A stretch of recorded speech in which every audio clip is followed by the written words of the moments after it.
자, 성경은 하나님께서 인간을 향한 사랑의 편지입니다. 성경이 뭐냐?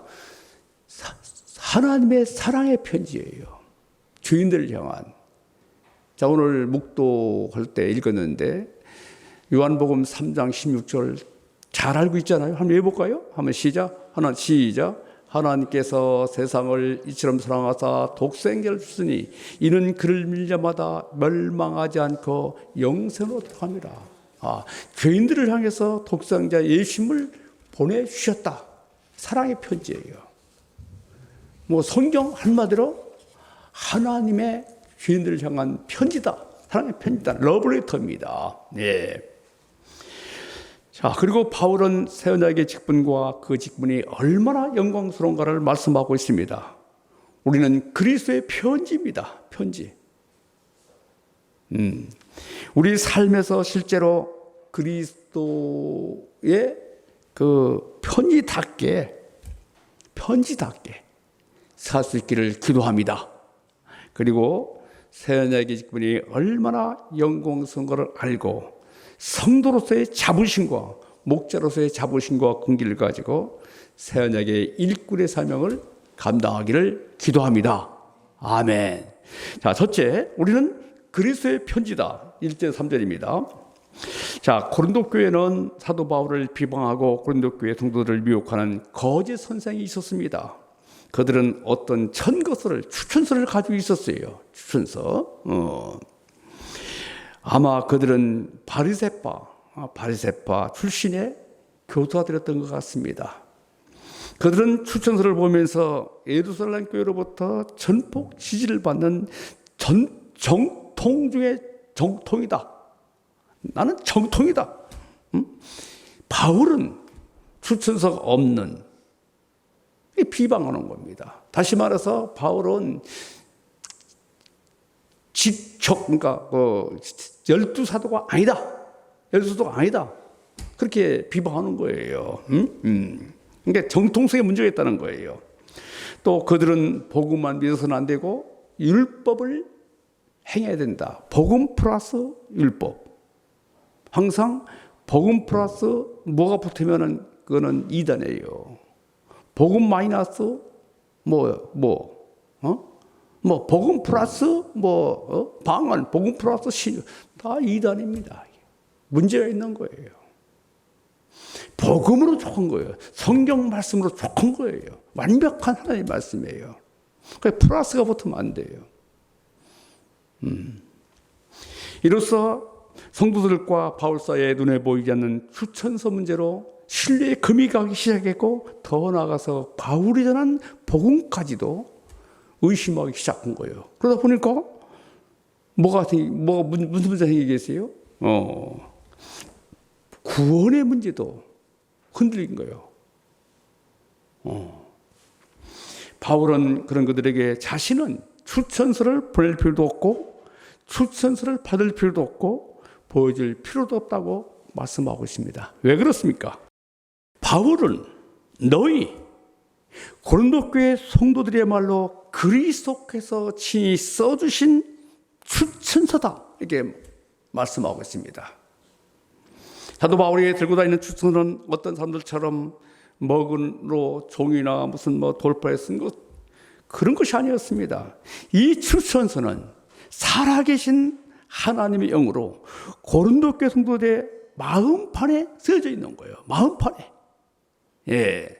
바울의 마음판뿐만 아니라 고린도 교회 성도들의 마음판에 쓰여져 있다. 네. 이 편지의 발신 주소는 하나님 나라이고 발신자는 예수 그리스도이시고 이 편지를 대표하는 사람은 바울이고 또 성령께서 먹으로 고린도 교회 성도들의 마음판에 기록된 거예요. 자, 모세의 십계명은 돌판에 새겨져 있습니다. 그러나 이스라엘 백성들의 죄로 인해서 그 돌판이 깨졌습니다. 그래서 다시 모세가 시내산에 올라가서 십계명을 다시 받지 않았습니까? 그러나 마음판에 쓰여진 것은, 고린도 교회 성도들의 마음판에 쓰여진 것은 성령께서 각산하게 쓰였기 때문에 깨지거나 없어지지 않습니다. 우리는 하나님의 사인이 있는 편지, 그리스도의 편지답게 이제는 살아야 되지 않을까요? 그럴까요? 예. 자, 우리 외쳐보겠습니다. 우리는 하나님의 사인이 있는 그리스도의 편지이다. 예, 다시 해보겠습니다. 우리는 하나님의 사인이 있는 그리스도의 편지이다. 예. 예. 우리는 그의 편지예요. 나폴레옹의 사인이 있는 것이 어마어마한 가치가 있는 것 같이, 하나님의 사인이 있는 어마어마한 가치가 있는 겁니다. 우리는 가슴을 펴고 당당하게 그리스도의 편지답게 그리스도의 사인이 있는 이런 편지라는 당당하게 살 수 있기를 기도합니다. 세상에 나서 기죽지 마십시오. 당당하게. 자, 4절 6절은 우리는 새언약의 일꾼입니다. 자, 이제 바울은 고린도 성도가 나의 춘선설하게 했잖아요. 이런 사도 바울의 확신이 어디에 왔습니까? 4절과 6절 읽어볼까요? 4절 6절. 4절 6절 시작.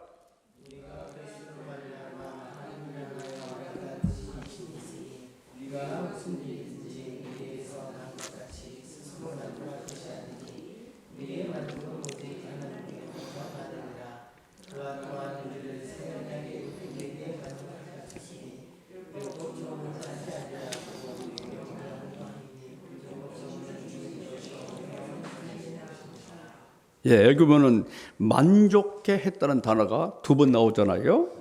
이게 만족하게 했다. 이것은 빈틈이 없는 완벽한 것을 의미하죠. 완벽한. 바울은 하나님께서 새 언약으로 일꾼으로 만족하게 하셨다. 예, 그 새 언약이라는 것은 하나님께서 주신 언약을 말합니다. 하나님께서는 에레미야서 31장 31절에서 새 언약을 약속했거든요. 새 언약은 옛 언약과 대비되는 말씀으로서 예수 그리스도를 믿음을 통해서 군 역사입니다. 옛 언약은 예수 그리스도를 믿음으로 아니라 율법을 행해야만이 구원받는 겁니다. 그러나 새 언약은 예수 그리스도를 단순히 믿음을 통해서 구원받는 그 새 언약입니다. 자, 그 3장 6절 보면은 후반절 보면은 율법 조문으로 하지 아니하고 오직 영으로 하미니 율법 조문은 죽인 것이요 영은 살린 것이라 했습니다. 율법은 역할이 뭐냐면 미러입니다. 거울이에요. 율법이 없으면 죄를 알 수 없어요. 우리가 거울을 보면서 여기에 뭐 묻었구나 뭐 그걸 알 수 있잖아요. 미러 역할하는 겁니다. 그리고 율법은 컵, 이게 어떤 뭡니까? 경계석을 의미해요. 경계석. 이 죄를 지면은 뭐 벌을 받는다. 이런 경계석. 그 다음에 율법은 몽학 선생, 초등교사. 몽학 선생, 갈라디아에서 몽학 선생이었는데 초등교사인데, 초등교사는 히브리 교육에 있어서 어렸을 때 어려서 성인 될 때까지는 전문 노예가 있었습니다. 어린이를 담당하는 전문 노예. 그래서 옷 입는 법, 밥 먹는 법, 학교에 또 안내하고, 이것이 바로 몽학 선생, 초등교사인데 6, 7세부터 12세에서 16세가 성인이거든요. 그걸 돕는 전문 노예가 몽학 선생, 초등교사입니다. 바로 율법은 죄다, 죄가 아니다. 그리고 복음으로 인도하는 것이 율법이에요. 예. 그러나 복음은 예수 그리스도께서 무엇을 하셨는가, 율법으로 구원받을 수 없는 것을 구원받을 수 있는 길이 바로 복음입니다. 복음은 예수님께서 십자가에 죽으시고 부활하셨다, 이 예수 그리스도를 믿으면 구원받는다. 단순히 믿습니다. 그것이 복음입니다. 여기서 새 언약의 일꾼은 복음을 전하는 사람을 말합니다. 복음 전하는 사람. 자, 사도 바울은 만족하게 하셨다. 하나님께서 부르심죠. 그 부르심에 대한 응답이 바로 태어나기 일꾼이 되는 겁니다. 사도 바울이 뭐 부르심 언제 태어나기 일꾼이 되고 싶어서 한 것이 아니잖아요. 하나님께서 담백도당에서 바울을 부르셨을 때 응답한 거예요. 부르심에 대한 응답이 태어나기 일꾼입니다.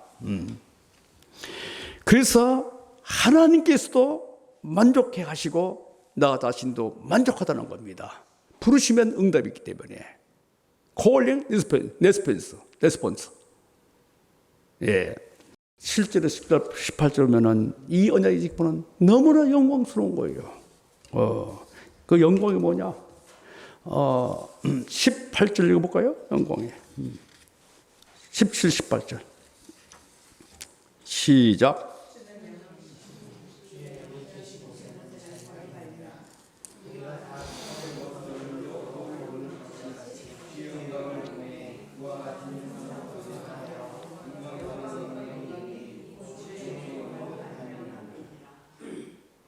예. 지구촌을 흔들었던 모든 이야기들도 시간이 지나면은 다 사라져 갑니다. 그러나 생명을 권하신 예수님은 날이 갈수록 점점 환영을 받습니다. 우리는 바로 이 생명의 복음, 새언약의 직분, 복음을 전하는 일꾼들입니다. 우리가 이 일꾼 직분을 잘 감당할 수 있기를 기도합니다. 우리는 그리스도의 편지입니다. 편지예요. 하나님께서 쓰신 성령께서 도장 찍은 엄청난 편지입니다. 그리고 새언약의 일꾼입니다. 우리는 이 귀한 직분을 구역에서 주님이 오시는 그날까지 주님께 주신 사명을 잘 감당해서 하나님께 영광되는 삶을 살기를 기도합니다. 아멘.